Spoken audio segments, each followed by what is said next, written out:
కొంతమంది అమ్మాయిలు పుట్టిన తేదీని బట్టి కొన్ని విషయాలను చెప్పవచ్చు. నిర్దిష్ట రోజుల్లో పుట్టిన వ్యక్తుల చుట్టూ ఉన్న వాళ్ళకి శ్రేయస్సు, ఆనందాన్ని కలిగిస్తారు. పైగా ఈ తేదీల్లో పుట్టిన వారు కొన్ని ప్రత్యేక లక్షణాలను కలిగి ఉంటారు. అయితే ఏ తేదీల్లో పుట్టిన అమ్మాయిలు వారి జీవిత భాగస్వాములకు, తండ్రులకు అదృష్టాన్ని తీసుకువస్తారు అనేది చూద్దాం. ఏదైనా నెలలో 3, 7, 11, 21, 29 తేదీల్లో జన్మించిన వారు సహజమైన ఆకర్షణ, తెలివితేటల్ని కలిగి ఉంటారు. ఈ లక్షణాలున్న వారి జీవితాలు ప్రకాశవంతం అవడమే కాకుండా అదృష్టాన్ని కూడా తీసుకువస్తాయి.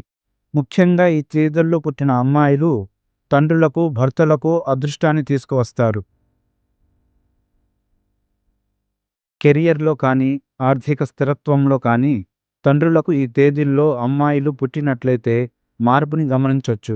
జీవిత భాగస్వామికి కూడా మంచి జరుగుతుంది. ఈ తేదీల్లో పుట్టిన అమ్మాయిని వివాహం చేసుకోవడం వలన భర్త జీవితంలో అదృష్టం కలుగుతుంది. భర్త ఎదుగుదలలో మార్పు వస్తుంది. ప్రత్యేకించి తండ్రులకు ఈ అమ్మాయిల వలన అదృష్టం కలుగుతుంది. అసలు న్యూమరాలజీ ఏం చెప్తుంది అనేది ఇప్పుడు తెలుసుకుందాం. సంఖ్య 3 సృజనాత్మకత, కమ్యూనికేషన్‌ని సూచిస్తుంది. సంఖ్య 7 జ్ఞానం, ఆధ్యాత్మికత, అంతర్దృష్టిని కలిగి ఉంటుంది. సంఖ్యలు 11, 29 అంతర్దృష్టి, నాయకత్వంతో ముడిపడి ఉంటుంది. సంఖ్య 21 తరచుగా సామరస్యం, అదృష్టంతో ముడిపడి ఉంటుంది. అయితే ఈ తేదీల్లో పుట్టిన అమ్మాయిలు వారి లక్షణాలతో వ్యక్తుల్ని, వారి చుట్టూ ఉన్న వారిని ప్రేరేపిస్తారు. అదృష్ట నక్షత్రాలలో పుట్టిన ఆడపిల్ల వారి కుటుంబాలకు ఆశీర్వాదాలుగా భావిస్తారు. సానుకూల శక్తిని ఆకర్షిస్తారని, దురదృష్టాల నుంచి కాపాడుతారని నమ్ముతారు.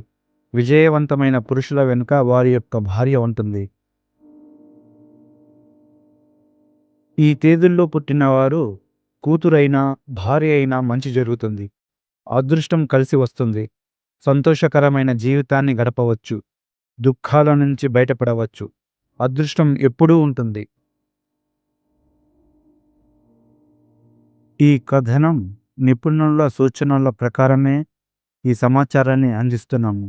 వీటిని పాటించే ముందు సంబంధిత రంగంలో నిపుణుల సలహా తీసుకోవడం మీ యొక్క భవిష్యత్తుకు ఎంతో ఉపయోగకరం. Thanks for watching my video friends. Bye. Hi friends, please subscribe చేయండి. Thank you.